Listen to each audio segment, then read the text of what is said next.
The advice and opinions expressed by the host of Autism Live and her guests are meant solely as suggestion and should not be in any way construed as child-specific advice. The Center for Autism and Related Disorders advises working with a board-certified behavior analyst who has experience with autism before starting any intensive behavioral intervention. Any choices you make in determining your child's treatment are completely at your own discretion.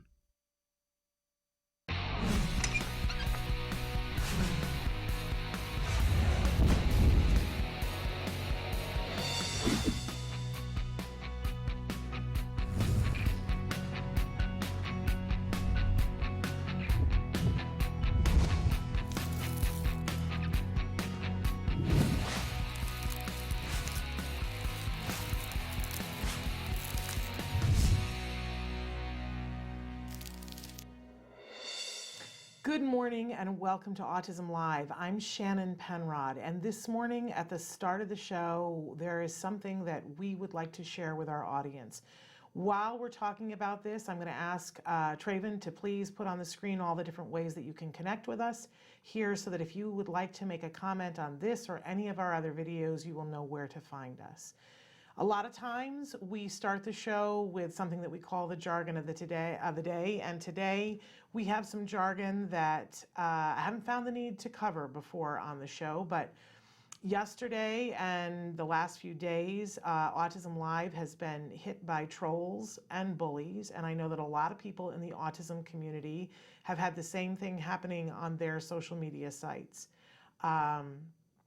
I thought we might take a minute to talk about what an internet troll is and what they do. So I'm going to read to you the definition of an internet troll. Wikipedia says that a troll is a person who starts quarrels or upsets people on the internet to distract and sow discord by posting inflammatory and digressive, extraneous, or off-topic messages in an online community, such as a newsgroup, forum, chat room, or blog, with the intent of provoking readers into displaying emotional responses and normalizing tangential discussion, whether for the troll's amusement or a specific gain. Yesterday, as I said, we had this happen on a post that we did from Autism Live about the really incredible 16-year-old woman, Greta Thunberg. She spoke before the UN on Monday. She has been making news all over the place, and this young woman has been putting up with trolls and bullies now for quite some time. And those of us who have posted things about her and news articles about her in the last couple of weeks, I've heard from so many autism influencers and people who post and who blog and parents and say that anything that they say about her, they are met with this barrage of people with negative comments. So I want to point out to all of us that some of these comments are started by trolls. Some of these people are just people who are being paid to be incendiary on the web. But what happens is that they will start a discussion and be the naysayer, and then someone comes along and sees that and feels that it's okay, and it quickly descends into being bullies. And this is a very important distinction for me as a parent. I want to read you, because I feel like words are important and their meaning is important. So the definition for a bully is a person who habitually seeks to harm or intimidate those whom they perceive as vulnerable. Here we have a 16-year-old woman. And isn't it interesting that a bunch of people have perceived her as being vulnerable? I just want to cheer her on because she has shown herself to be anything but. She has not said one negative thing in light of all the negative things that have been said about her, not one negative thing. She has stood fast, saying that yes, she does have a diagnosis, that she is on the autism spectrum, that she is 16 years old, and that she is fighting for what scientists have said to all of us about the climate. That is what she is fighting for, and it's not stopping her. And those of us who have been in support of her and who have posted things have been treated to first the trolls and then the bullies. Let me be clear. When we see that a troll is on our site, we will identify them as such. And when there is bullying of any kind on our site, we will delete it and we will report those people. I want to encourage you to do the same. You know, trolls are there. We talk about in the world of ABA, applied behavior analysis, that people do things for a reason. Trolls do it for attention.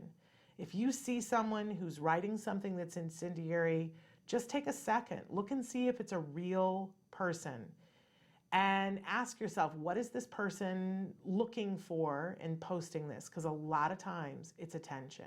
And how do we stop that? We don't give it the attention. Don't engage. But when you see somebody say something that is clearly a bullying comment, clearly not appropriate, the things that I saw yesterday on our site and other sites, if somebody said that an adult, I would be appalled. But to say it about a 16-year-old, excuse me, we are going to call bullies out. And so what we have done is deleted and reported. And I want to encourage you to do the same. There should be no tolerance of bullying anywhere, not on the schoolyard, not on the web, and not on Autism Live's page. We will not tolerate it. If you have a comment, if you have an opinion, we welcome all of those. We know that everybody isn't going to agree, that you may have beliefs that are different than Greta Thunberg. We opened up the room for discussion from all. And we meant that, discussion, not hate speech. So please, if you are someone who is incensed by the things that people are saying on the web, ignore people that are the trolls and call bullies out. Don't engage, but do report them and delete them from your page. Let's not give them the attention. Let's not give them the space, but let's stand up to them. Thank you. Now, today is Wednesday, and on Wednesday, whenever we have the opportunity, we have the wonderful and fabulous Dr. Doreen Granpeesheh. Unfortunately, today we do not have her with us, so we are going to play an oldie but a goodie. So we are going to now go to a recorded piece from a little while back. I will still be here to answer questions, and I hope that any of you who have thoughts about this, I know a lot of people were in mourning yesterday for some of the really horrible things said on the internet. Please feel free to express yourself on our page and write questions and comments to us. Let's just keep it civil, right? But here, my friends, is Ask Dr. Doreen.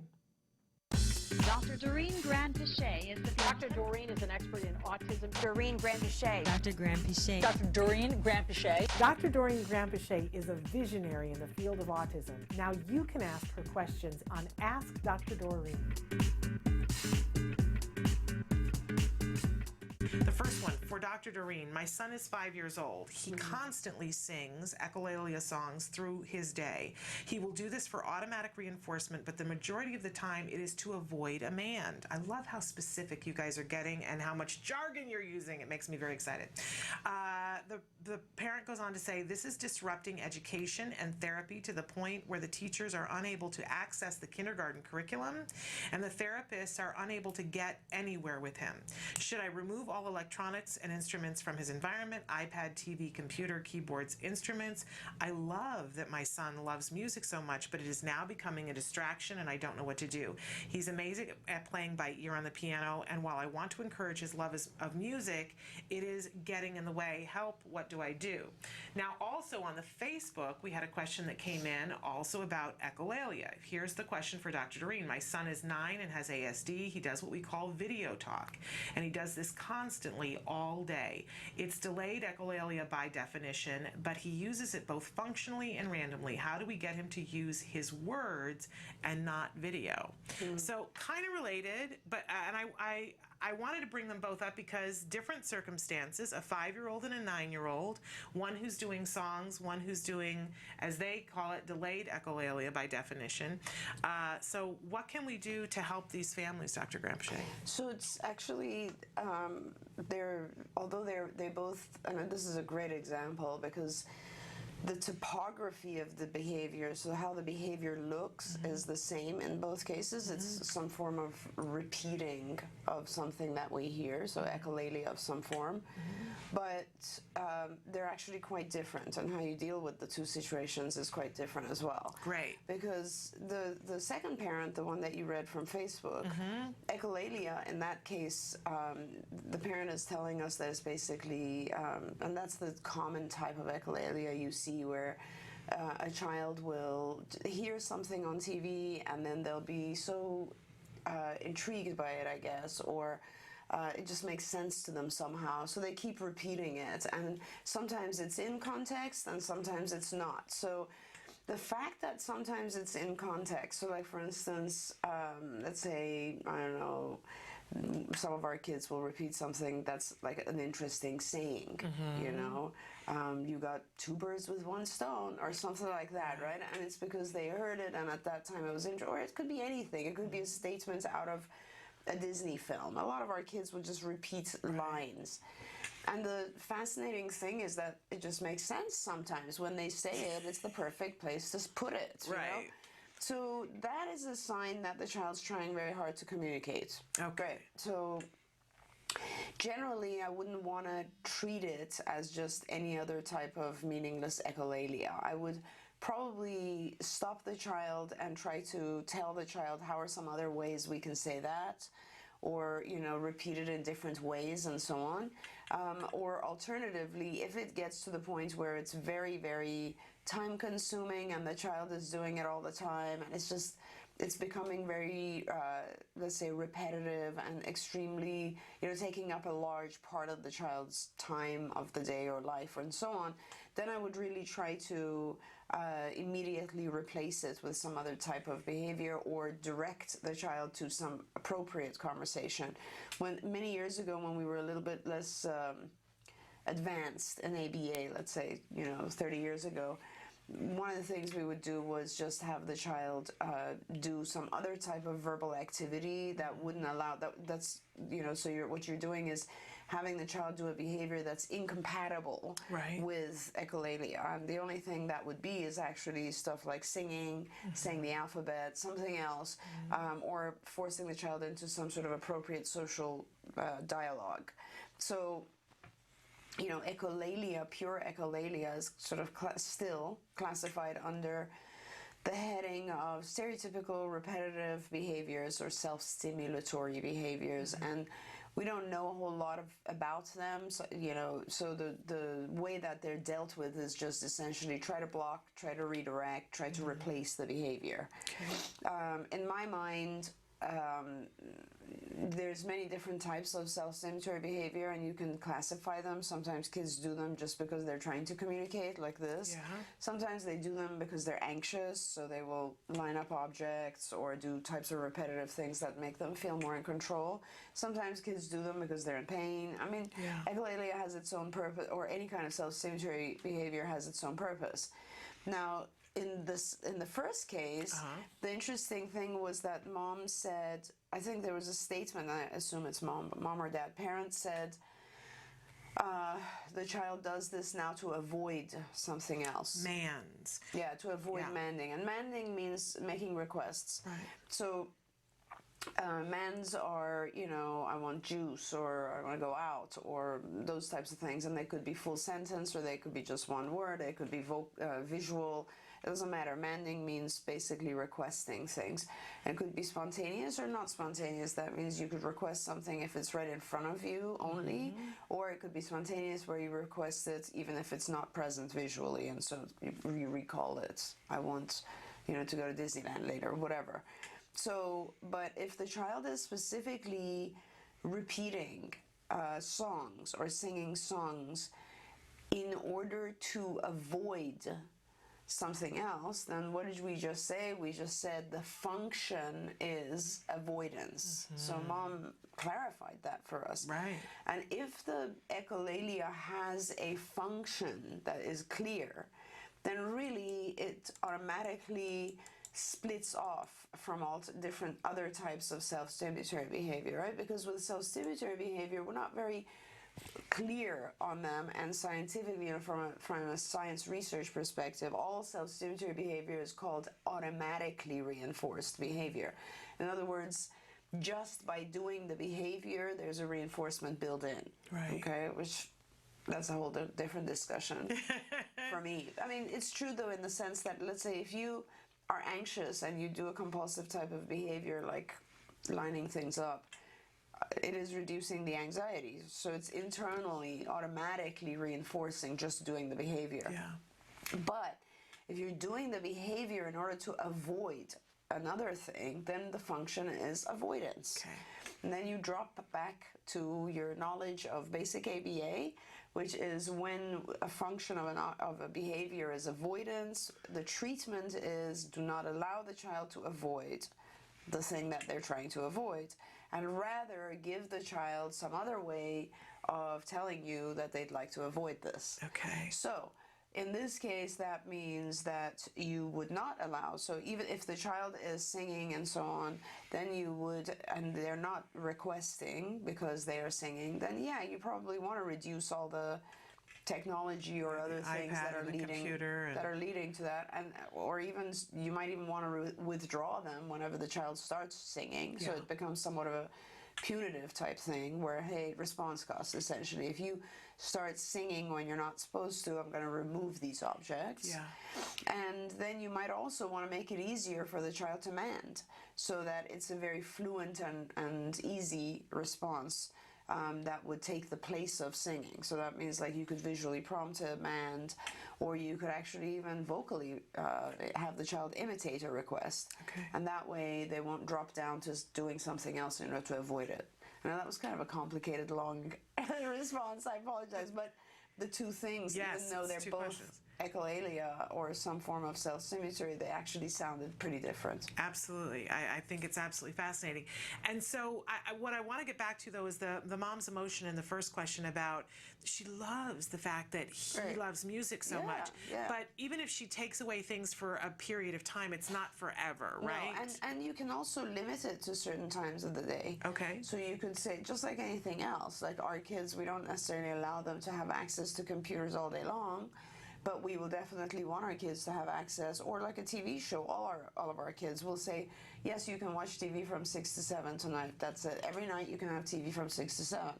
Same thing here. So you could absolutely have a free period where your child can be engaged in musical activities, have all those things back, etc., but a certain time of the day.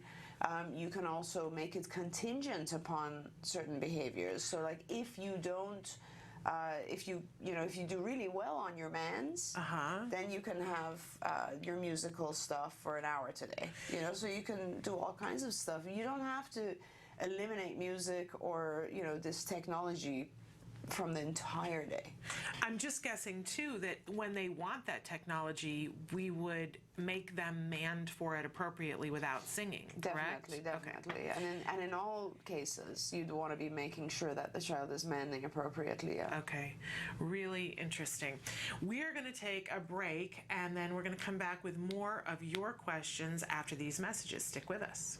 Welcome back to Autism Live and to Ask Dr. Doreen. Dr. Doreen Grandpichet is with us, and she is answering your questions in real time. All you have to do is go to www.autism-live.com. There is a box there where you can type in your questions, or you can go to Facebook. In both places, that is completely free. We're not asking for your personal information. It can be completely anonymous, but it is a wonderful way to have your questions answered by a true expert in the field of autism.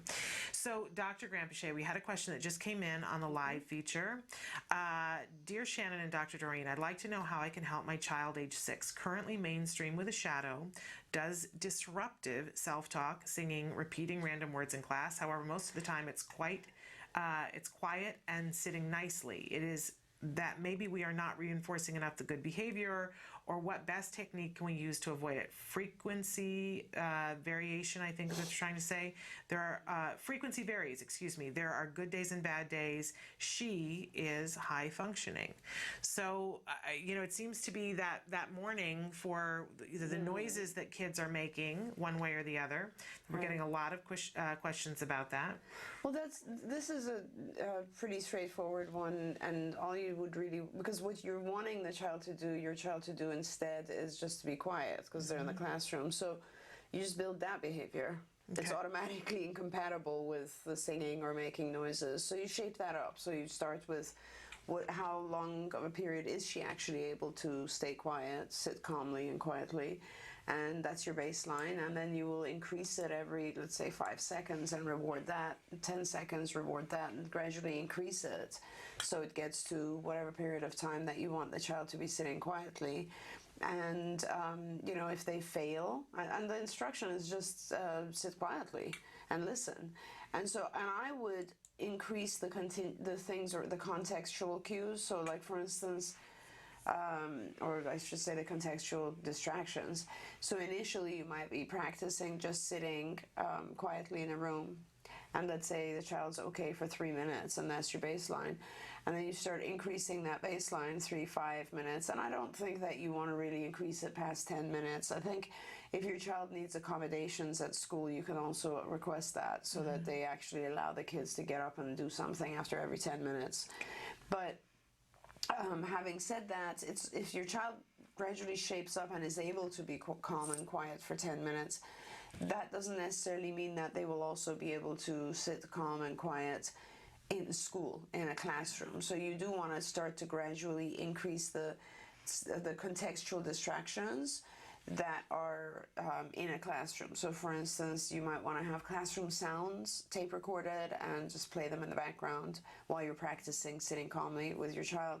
You might want to have, a lot of people around, that sort of thing, just so that you are sure that your child can actually stay calm and pay attention. And of course, the more interesting the distraction is, like if the teacher perhaps could put the child in the front so that there's less distraction, if the teacher could, try to accommodate the child by getting the child to pay attention, certain cues, that would help a lot. Some of the things we've done in the past, we've also, like, for instance, had a sticker, let's say, on the board in the classroom, which is very benign, like, let's say, I don't know, a green circle or something, and that is the stimulus that, or anything, a color.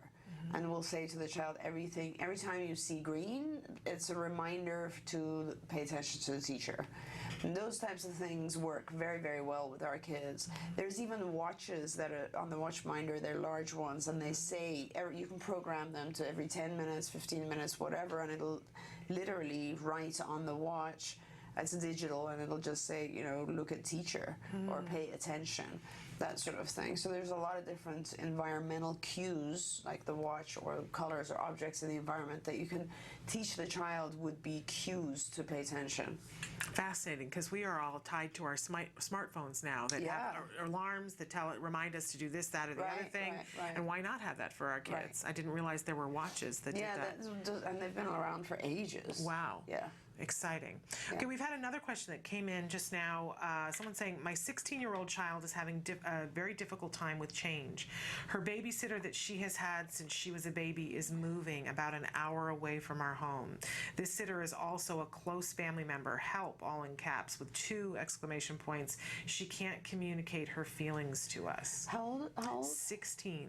16-year-old? 16-year-old having a difficult time with change. Wow. Yes. That's a huge time frame to have had a person. Okay. Yes. So first observation is that I think this is going to be more traumatic for the parent than the child. I remember my first sort of au pair, or nanny who helped with my first child. And after being here for a year and she left, I was like devastated. I was like, oh my God, how am I going to handle this, And having been dependent on one person to help with everything for 16 years is massive. So the first thing I want to tell you as a parent is just don't be afraid, because it's not going to be as bad as you think. You'll be fine, and there's a lot of really, really competent people who can step in and help and take over. Sometimes just the fear of change paralyzes us to the point where we don't even want to pay attention to the fact that what we have is not necessarily the best. Right. So because we'd just rather avoid any change. So, you know, don't worry, maybe the next person that comes into your child's life is going to be even better. You don't know, just wait and see. Second thing is, you know, ideally, if there's any kind of overlap period, if you can hire someone who's the replacement and then try to do overlap with your child, that would be great, so that the two are there together, and that the old person, the person that she's known for a long time, gradually reduces time as the new person increases time. I would recommend that you have the new person go through our basic training on IBT. There's, you know, you can pick and choose these modules on our Institute for Behavioral Training website. And the more the new person understands ABA, which really I think ABA is the language of autism, like, you know, communicating with our kids. And the more they understand that, the better they'll get along with your 16-year-old, and the more your 16-year-old will feel understood. And so that's what I would really recommend, is that you just don't fear. You never know. Make sure the new person, give yourself plenty of time to interview people and try to find someone. I don't know where you live. You know, and I assume the person you're looking for, like, I don't know, maybe a caretaker or something like that. There's a website called care.com, which has a lot of applicants. People just post their application and information there, and you can look there to get help. She has sent some more information. She says this move is starting to affect her at school. And she also further wrote, I think it's the change that is bugging her the worst. Dad is home for her after school. So she does have dad there, but that they're seeing a change in school. Yeah, and it's hard because sometimes our kids do become extremely connected to one person. And I have to tell you, whether it's now or later, sooner or later, your child would have to acclimate to other people and understand that there are going to be other people. It's a tough phase, but, you know, keep her busy. The more busy she is, if you can actually write out maybe, you know, 10-minute intervals. I'm sure that when dad's there, maybe he's busy with other things and not necessarily engaged with her as much. I don't really know, but, you know, try to think of the key characteristics of the caretaker that was with her, who was with her. Was this someone who talked a lot? Then that's what you're looking for. Is this someone who, you know, would do calming activities with her? And that's what you're looking for. But in general, if you can try to list the, you know, segments of time, 10, 15-minute activities, I think it would be very helpful for your daughter to transition. Absolutely. But just think of it this way, transitioning, or being able to transition and behave with other people the same way, is a good thing. So what you're doing, which you're forced to do right now, but what you're doing is you are helping your daughter generalize and learn to deal with other people. And I don't know if this is true for all kids, but I know one of the things when Jem was really, and even now, sometimes he'll have difficulty accessing what emotion, although he tends to be better at it than I am now, because one of the things that we would do is when something was happening, we would language it for him when he was little and say, you're feeling sad, you're feeling frustrated, you're feeling upset, or, you know, you're feeling lonely, or you're feeling left out, whatever it is. And I think that really helped him, because now he is able to language those things. But it really helped me too, to be able to say, because if he was in pain, I think when our children are in pain, it becomes an all over pain for us. Yes. And for me to be able to say to him, what you're feeling is sad, and you're feeling sad because X, Y, and Z, and you're entitled to feel sad in that moment. It kind of calmed me and let me realize this isn't the end of the world. He's feeling sad, and while sad is not a pleasant thing, people don't die from feeling sad as a rule. Right. And so in that way, I think it helped both of us. Is that something, the That's languaging so good. things That's such a great point you make, Shannon. And absolutely, I mean, helping our kids identify how they feel is a big deal. And I have to apologize because that's a whole different side of this question that I didn't respond to. And I'm glad that you brought it up, because there are a million things that you as a parent can do to help your child emotionally get through this. And one of the things is really just labeling it for your child, helping your child understand how they feel, and that feeling will not last forever, I suppose. And another thing is just, if you're worried about the emotional aspects of this for your child, then I would really... we're so blessed right now with technology. I would set up things like every, twice a week we will be doing Skype with her.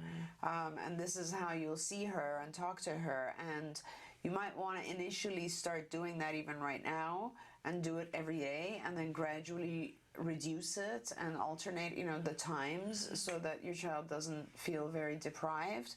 And you should just, call the person frequently. Let your child know that they're still around, and when possible will visit, so that the child's not afraid of losing the person forever. But you have a really good point. I mean, there are so many things like that, like identifying for the child what they feel. That's very helpful to get through it. Well, I didn't invent it. Your therapist gave that to us. It's good. But I just didn't know if it's something that we can do with all kids, or whether it was specific to my son. Absolutely. But I did find it really helpful. We still do that, because things happen in life that you don't have control over. I'm thinking about when my mom passed away last year, and trying to find the way to language that for myself, let alone my child. We're still talking about it on a daily basis.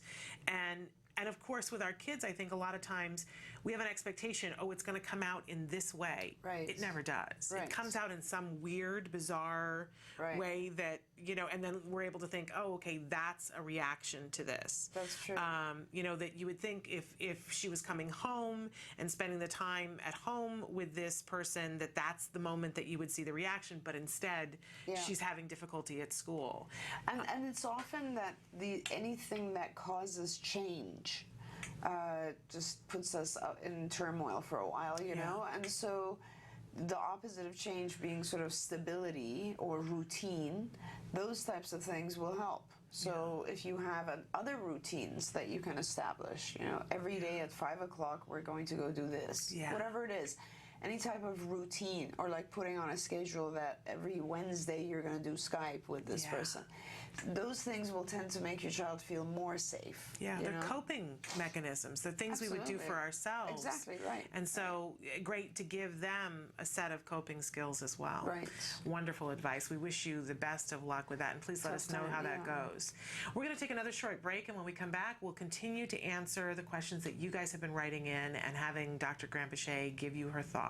Stick with us. Welcome back to Autism Live and to Ask Dr. Doreen. Dr. Doreen Grandpichet is here with us answering your questions in real time. We have all these questions piling in, but I want to start with one about giggling, because they've written in several times. My son is 6 years old, diagnosed with autism. He has various stereotypical behaviors. For example, he wakes up very giggly in the mornings. He continues this behavior at school. Usually this inappropriate laughter diminishes throughout the day. I would like to know what technique to use to extinguish it in all settings. Any advice is greatly appreciated. I just have to say, don't you love it when they say, I want to extinguish this in all settings? I'm so proud of you guys. I love the language that's coming in. Yes. Gosh, if it was my child, I'd probably want to know a little bit more about what's causing it. Giggling is not a very common type of behavior that would, in other words, the assumption we make as behaviorists is that the child is giggling in order to avoid other things or escape other things or so on, or it's just what we call, self-stimulatory or whatever. But I'd still want to know a little bit more about it, because to me, I'd like to know some of the physiology of the child. I'd like to take a blood test. I'd like to see if the child has yeast issues. A lot of our kids that giggle for no reason, and especially when we're talking about it starts as soon as the child wakes up and it starts going down during the course of the day, you're not really avoiding anything when you wake up, and it's kind of like, okay, what's going on with the child? I'd want to look at some more, blood tests, some measures to see how the child's doing in terms of yeast, but also like sleep pattern perhaps, and I'm not sure, the diet of the child, sugar and certain types of food additives tend to make us a little bit more silly or are toxic to our kids. Those are things that I would look at before trying to stop the behavior altogether. And then, of course, from this email, I can't really tell what the function is. Yeah.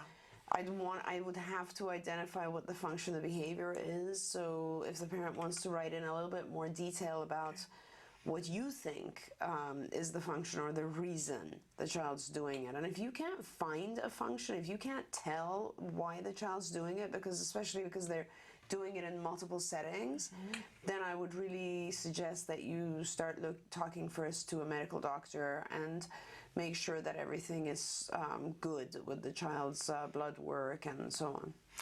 Great advice. I know I read that question, and I, because First of my thing you experience, thought? I smelled yeast. Yeah, exactly. When you've seen a child with yeast issues, then you kind of know this. It becomes an automatic. It's just the child becomes like almost as if they're drunk. Yeah. And they're just constantly like giggling and walking around a little bit sort of, silly, and everything becomes very distracting. Yeah. So that's where I would first want to double check. Great advice. We've got another question here that's very interesting to me. Do you ever recommend therapy breaks? My son's speech therapist recommended my son take a 3 to 6 month break because he was no longer working for her in therapy. He is 5 and started therapy when he was 18 months and has continued OT and speech therapy since. Okay, no. I would not recommend a therapy break. This is not like a medication where you need a drug holiday or something. No. Therapy breaks tend to make things worse. Our kids often lose skills during therapy breaks, and then coming back to therapy tends to become more difficult. If the child is not working for the speech therapist, I would change the speech therapist and I would increase hours, because sometimes things start to drag out when it's just 1 or 2, 3 hours a week instead of what it's supposed to be, which is more like 15 to 20, 30 hours a week. So it's sort of like, if someone tries to teach me Chinese and they're only doing it 1 hour a week, it's going to be the next 10 years. With me, it's probably going to be the next 20 years, who knows, but I would get sick of it probably pretty soon, and I'll be wanting to do other things. But if they hit it pretty intensely, it's more likely that I get to levels that are intriguing and interesting or useful faster, and then I might keep going. And I don't know how long your child's worked with this speech therapist, but it's the job of the therapist to keep things interesting. And so I never can say he's stopped working for me. I don't know what that means, and I don't know what we hope to gain from taking a break from it. I would really seriously try to find someone else. And I'm so thrilled to hear you say that, because, I think sometimes people get tired. Absolutely. And because something isn't reinforcing enough to them. That's right. And therapy needs to be fun. Right. So, And if they've lost the ability to have a child work, that would be my first question as an ex-teacher is, has this person lost their passion for doing this kind of work? Do they need a break? Right. Is that what's happening here? They need the break. But, if your child has a prescription for, then that's what your child needs. Yeah. And somebody who can get it done and is in a place of passion where they want to get it done. And because they're passionate about it, they actually make it a lot more fun. Yes. And much more reinforcing and rewarding, and then both people are enjoying it, So maybe a therapy break from this professional. Yeah. All right. Now, our other parent who had the child who giggles in the morning wrote back some more information. Great. They wrote back, he's GFCF, organic, no preservatives, dyes diet. He sleeps 10 to 11 hours at night. We went to a DAN doctor and found out that he has yeast. We tried many treatments but couldn't get rid of it. Right. And that's usually usually the case. Yeast is pretty difficult. My recommendation for this, and I'm not sure if your child's been treated with medication for yeast, so, you know, typically we're looking at Nizoral, nystatin, the most benign, Nizoral, diflucan, that sort of stuff. And a lot of the physicians will do lower doses for a long period of time, which really does help our kids. And you know what? If you do an antifungal medication and you see a huge difference in your child during that time, and then they cycle out when a few days or 10 days, up to 10 days after the medication is finished, then you know for sure the giggling is related to yeast. So, and that could be yeast die-off too. I mean, I don't know how long you've done this diet, but it could be that your child is eliminating yeast, and as they're eliminating yeast, there's a higher level of yeast circulating in the blood, or fungal infections, and so that's what's causing this giggling. And over time, if you keep up with the treatment and the diet and so on, things will change. But my recommendation, get in touch with Julie Matthews. There you go. And Julie will help you. Julie is a very, very awesome dietitian, and we can give you her information. She's been on this show before. Yes. And I find that yeast is one of those things that our dietitians are better at helping. Like our experts in diet and nutrition, they're so good at telling you exactly what foods to avoid and what foods to eat. I'm not talking about the gluten-free aspect of it, that's good, but they specifically will tell you certain fruits, for instance, that are increasing the yeast and so on, and they'll help you. I have had people who have told me in the past that if their child goes on a specific carb diet, it helps the yeast. So there are other diets that you should be looking at, and Julie is a perfect place to get advice. Absolutely. You can find her at nourishinghope.com. And I will say, because I mentioned before, my son has yeast issues, ongoing yeast issues. We've been GFCF, organic, all of those things. But we still, especially when he was younger, had to monitor the fruit in a big way. You gave him one orange, and it was as if he had drunk a fifth of brandy. Yeah. We called him the drunken elf. Because he couldn't stand up straight, and So I love that. Talk to Julie Matthews, nourishinghope.com. All right, we're going to take another short break, and we'll be back more with Dr. Grampichet after these messages. Welcome back to Autism Live and to Ask Dr. Doreen. Dr. Doreen Grampichet is here with us live in the studio, taking your questions in real time. Somebody has written in this morning, how can I get my child to talk more, especially when it comes to what she did at school that day? She is 5, mainstreamed in a private school and doing pretty good at school, but trying to get information from her about her day is like pulling teeth. She will tell me to stop asking her questions or to leave her alone when I ask her what she did that day. And if she responds, it's only routine answers like, we played recess. And they said, thank you very much for taking their question. Sure. It's a little bit, I'll give you the basic answer, but it's a little bit more complicated, and I would really recommend that this person maybe get a month's subscription or a couple of months subscription to Skills, and look at these lessons. And I'm trying to remember the new names, because traditionally we used to call this lesson "Tell Me About" and "Describe," and it was 2 sides of a lesson: describe something and tell me about something. But anyway, I'm sure you can find them in the curriculum. I think we would have put them under either language or social. I'm not sure. It was just, where did we feel like it was appropriate to put this particular lesson? But what you want to do really is you want to start with a visual cue. So you'd want to have some sort of a schedule, or, just some sort of a list. And you can have just segments of the day, I suppose. And the classroom or the class schedule would be what you follow. So like, morning, or during recess, or whatever activities are there. So that's how you kind of segment, put it into sections. And then you perhaps have your child fill in the things. So at least you're giving your child sort of a cue of shorter periods of time. So like what happened during lunch? What happened during recess? What happened during whatever? And yeah, it is hard for our kids, and if you're not there, this is one of the benefits for us, because when our kids are at this level, we have our aides there. And whether it's a actual known aid, so the child knows that this is an aid for them, or if it's a Confederate aid, so it's an aid that the child doesn't even know is there for them, we get a list, we get an observation of the child every day, right? Because we have someone there. And you could ask the teacher to help with that and tell you some, like 3 or 4 things a day in a journal so that you can prompt. But unless you know, it's going to be very hard for you to get those out of your child. Now, prompting them, once you know, like 3 things, significant things that happened that day, that's very easy, because then you can just visually, like, you know, have a drawing or write words or pictures of people or whatever it is that you use to kind of aid your child in recalling what happened. It's not that your child doesn't recall the information. They do.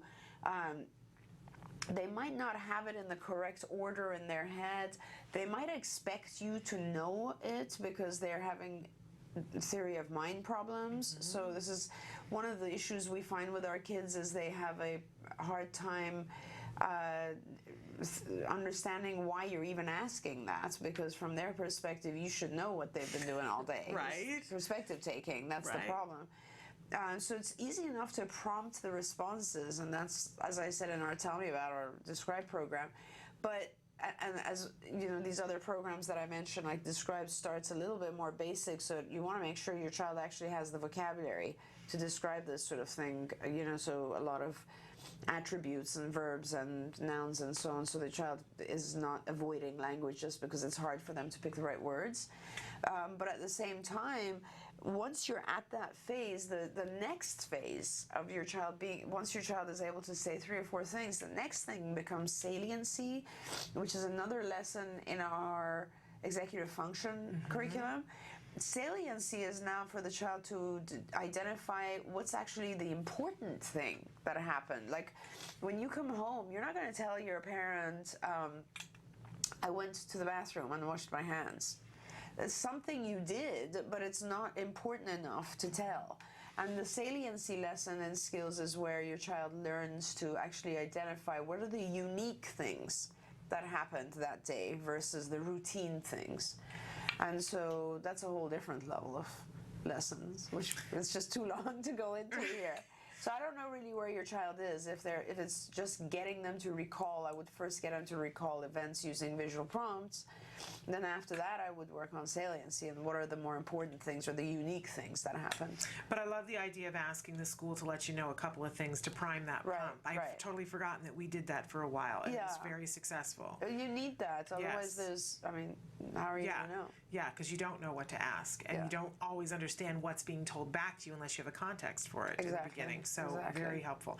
Now, we did have the parent write back, the one that we were talking about taking a therapy break. Oh, yeah. They wrote back and said, but what if he stopped working for all of his therapists? Is this the same advice? And so I have this additional question that it seems a lot of parents will write in, and I remember the moment we got to this point with Jem where he didn't want to do therapy anymore. He was done in terms of his head. He was done, but he wasn't done in terms of the goals that we had for him. And I remember Sienna Greener-Wooten was spending a couple of minutes with him, and she is amazing, one of the most passionate people on the face of the planet, knows how to work with a kid, how to motivate them.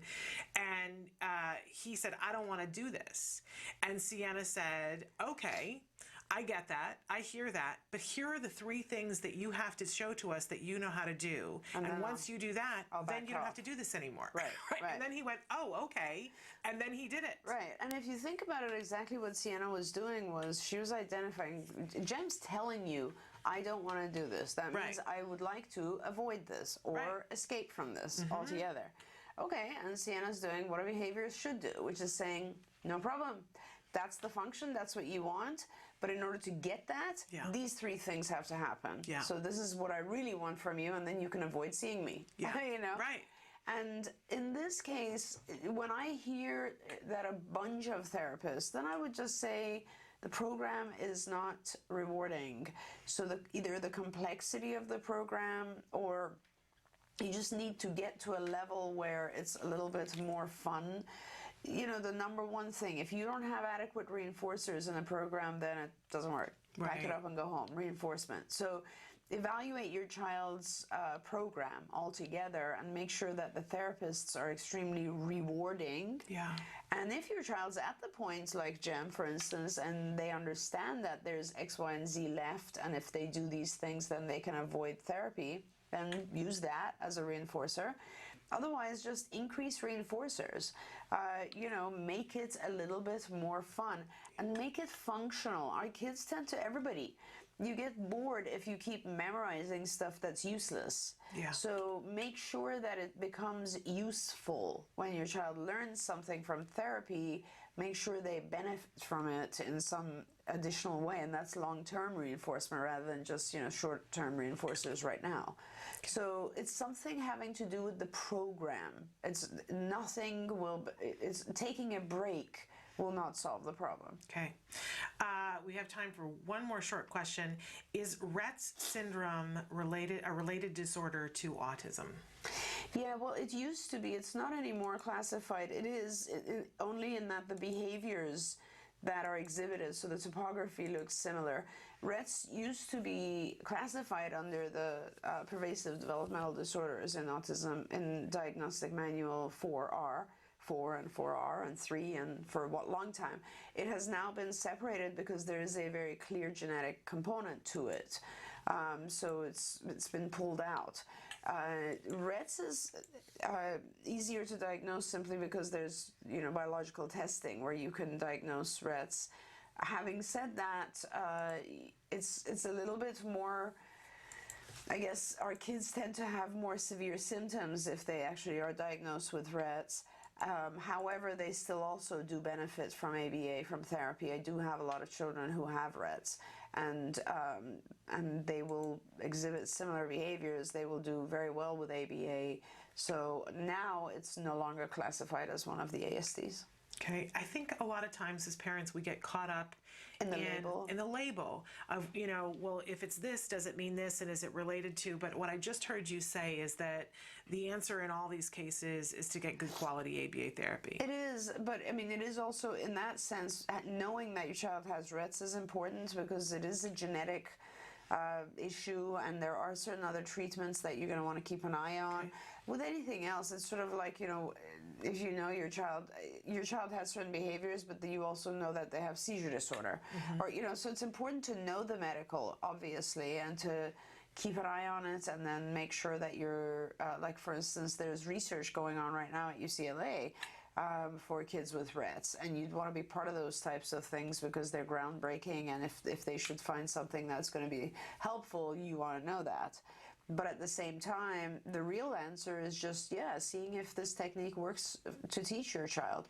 And I guarantee you, I mean, ABA works for everyone, not just kids with autism. So I guarantee you this is a very good way to teach your child.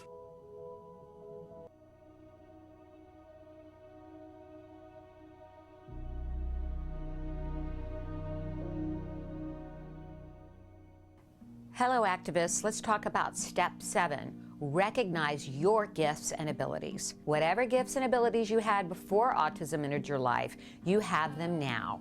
And I bet you've developed some that you didn't even know you had. Those gifts and abilities are going to help you in your journey of parenting a child with autism spectrum disorders. Maybe you're a born researcher, teacher, negotiator, or organizer. Well, you're going to need all of those talents. And you could find a whole new calling. That's what happened to me. If you had told me 20 years ago that I was going to leave behind a career as a television producer to work as an autism advocate and activist, I would have said, you're nuts. If you don't think you have any special gifts or abilities, ask someone who loves you. They'll tell you what they are. I guarantee you, you have them. What's your special gift? Find it, use it, for yourself, for your child, for the good of all concerned. Until next time, keep the faith.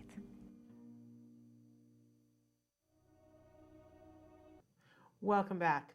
There was my good friend Nancy Allspot Jackson, which reminds me I want to tell you about the rest of the week here. So tomorrow, I'm not going to be here. I know usually we're live on Thursdays with a live show. Tomorrow I'm not able to be here, so we're going to play you another best of with some really incredible interviews. Traven's been really working to find you, because I'll be honest with you, like, it's impossible to watch all of the interviews that we have ever done here, right? It's absolutely impossible. And there's been some amazing stuff that we don't want you guys to miss. It's still interactive. We still want to know your thoughts and feelings. But we want to utilize some of the amazing things that we've done here because we think they're important for you.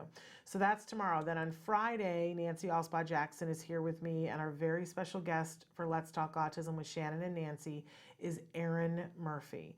She played Bewitched. She played Tabitha as a child. She grew up to be an amazing mom and an advocate. And she's going to be here talking with us about how autism plays a role in her life, and that's going to be really spectacular. Erin is one of the recipients of an award that is being given at Denim and Diamonds this year, so in just a few weeks. So she'll be here with Nancy and I to talk about that, and that will be wonderful. There's a lot of events that are coming up because now we're officially into fall, right? And there are a lot of autism-sponsored events, and there are a lot of just fall events that are community events that I would suggest that you look at these and say, what do we want to do here and what do we not want to do? Autism Live is going to be attending a lot of events here in Los Angeles, and we're going to be streaming live from some of them to give you a taste of some of the things that happen here. We would love it if you guys would let us know about the events that you're going to locally, and even if somebody wanted to review one of the events or make a short video about an event that you're attending. I just want to point out that sometimes on the autism spectrum, we can get isolated, right? We can feel like, well, I can't go anywhere. I know I certainly felt like that for a period of time as a parent. It's really important for you and for your child to get out, to go to things, to experience them. Maybe you don't go for a long period of time, and maybe you only go to things that are free, so that if you go for 5 minutes and that's your limit, it's not like you're out any money, right? But it's important to go. It's important to take the lessons that you're learning in therapy and to take them out into the world. It's important for you to clear the cobwebs out and be out among people. And I'll tell you what else is important. It's really important that the world get used to having our kids be there. And sometimes that has to stretch them, and they have to be a little bit more patient. And this is true whether our kids are on the spectrum or whether they're just, kids who have a difficulty with one thing or another, right? I can remember when I was in my early 20s taking my 2 nieces and my nephew to go see Dinosaurs Alive when it was a new thing back in the dark ages, right? And I remember, so it's 3 kids, and I'm trying to hold on to 3 kids, right? So that I don't lose them in this big exhibit that is clearly labeled for kids. And there was an older couple who was there who was so irritated with me. And the woman started giving me a lecture about how we were taking up too much space in the walkway. And I remember saying to her, "You were never a child? Isn't it important? Because these people here are going to grow up to be adults like you. Do you not think they have a place here? Do you not think it's important for us to keep them safe while they are here?" And she went off in a huff, right? She didn't want to talk to me. That's okay. But, the world needs to acknowledge that children have a place and that children of all abilities have a place. And there was a time, and there are still places in the world, where people keep their kids at home and keep them out of society so that society won't shun them and that their feelings won't be hurt. I understand all of those things, but it's a different time, it's a different place, and society needs to welcome our kids. Even if we have to shame them into it, they need to welcome our kids. And they're not going to do that until we are willing to step outside with them, maybe 5 minutes at a time. But my point is, there's fun things to do this fall. Find one that you feel the most comfortable with, that isn't going to hurt your pocketbook. And there are free things. Communities are doing things all this month and next month that are really fun things everywhere. Look and see which ones are already autism friendly. And sometimes you got to be patient about that too. I remember going to a fall festival that's literally just down the street from where I'm sitting right now. I'd never been there before, and they said fall festival, and October 1st, it's Autism Awareness Day, and we're welcoming the autism community. And then of course we got there, and they had hung up the poster, but nobody had bothered to train anybody. Nobody knew anything, and there were all these things that they were doing that really weren't conducive towards it being an autism friendly event. But you know what? it started a conversation. It started a conversation, and now they have a yearly event and everybody gets trained, and you know what I'm saying? So we got to start somewhere, and sometimes it requires us to be a little patient and be the teachers, but let's not stay at home. In any case, we are out of time. I really want to thank you for being here. I want to thank those of you who wrote in support of Greta Thunberg and in support of saying no to bullies and ignoring those people who are seeking attention, the trolls who are out to dissuade us and take us off message. We're not going to do that. We're the autism community. We're smarter than that. I wish you all a wonderful day, and thank you for being here with us. We will be back tomorrow. Until then, give your kiddos a hug from me and one for you too. Bye-bye for now.